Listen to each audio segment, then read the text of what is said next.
Is that true? Like you always hear things like I've heard this before that El Chapo was not really like the main guy. Have you heard that before? Yeah, absolutely, man. And yes, I mean, Chapo again was like very much like his youngest, right? Like Ovidio. He's a low fish in the organization. He's just a face, like a flashy man. Of course, he served a big purpose in the geopolitical fucking world. He served a huge purpose, right? Because the U.S. then had the perfect pretext. You call pretext, yeah? Yeah. To keep funding agencies like the DEA, the CIA, like with operations abroad, and keep having leverage in Mexico and saying, dude, we need to cooperate. We need to do this and that. Dude, Chapo, come on. Like, I'm guessing that most of us doing what we do are struggling to get around the fucking administrative part of our own business, right? And it's not even a massive business. It's either content creating or a journalist or, like all of that. And you have to like have proper books, and you're doing a legal fucking business with all the resources and with school. You have been schooled, all of you, with resources of calling a friend who is an accountant or whatever, or a lawyer.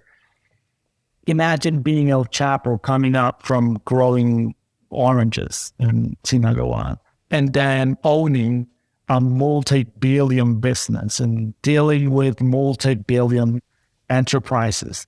I mean, how do you keep that? Being that ignorant, man. Like, look at his face, look at the way he speaks.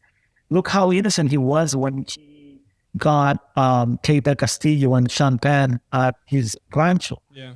The fucking letters he was sending to her, pledging love forever.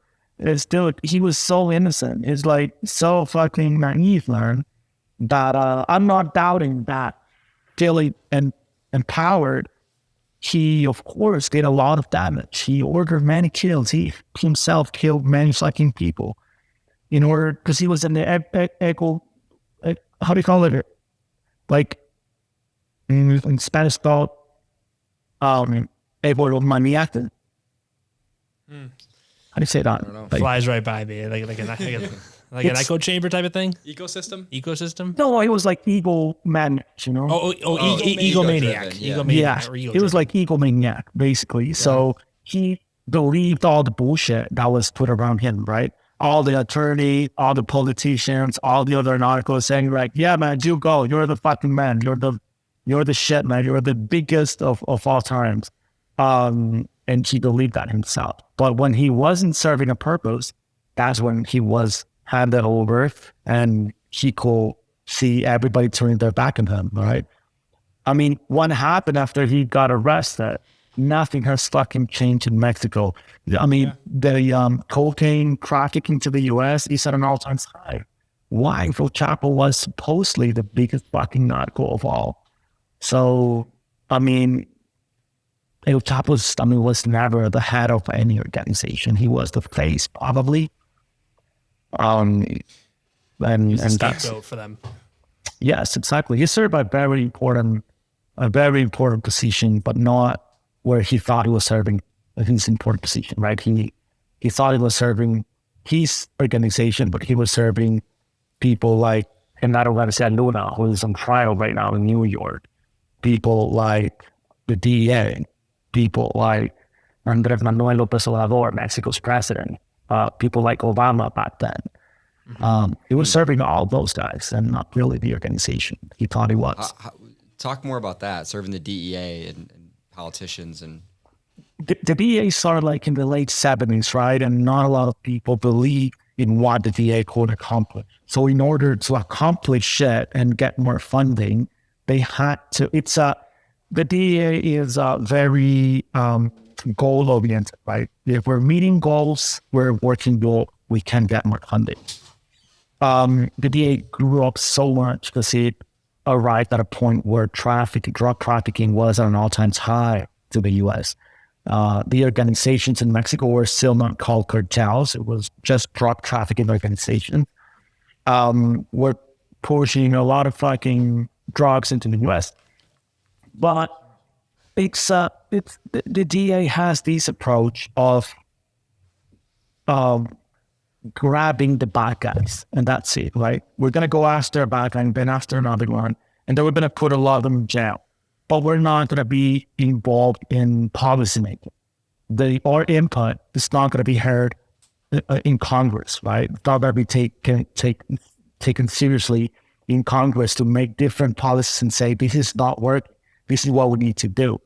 So everybody's just following order. Yeah, your job is to come to the office, punch up, clock in, work for 8 hours, make it look as you're fucking chasing the biggest article of all. If you get to rattle Chapo or whoever's next, we're going to give you this gold medal. You're going to pass to the history books, but you're going to clock out and you're going to retire and you're going to keep your life. And the fucking thing is not going to change. And they all know that. So what they do is just try to make goals to keep funding that fucking organization, which is, if the DA will have an input in Congress, will have an input in policymaking, and those agents that are on the ground and they're always chasing a different fucking article but the same story all over, if their input were to be heard in Congress, probably we'll see the end of the DA, first of all, and second of all, probably an actual approach of something changing in Latin America and in the US with the drug business. Because those guys know most of the narcos, and then I've met a bunch of them from all levels, from very high up to very startling phase. All of them are collaborating with the DA. All of them. For both benefits, for the benefit of the both, right? They say, like, let me tell you the story about this guy, and I'm going to try to be as vague as I can so no one can identify this guy. He lives in a border city in the US. He used to be one of the main sicarios first for this organization in Mexico, part of the cartel, but he's a US citizen.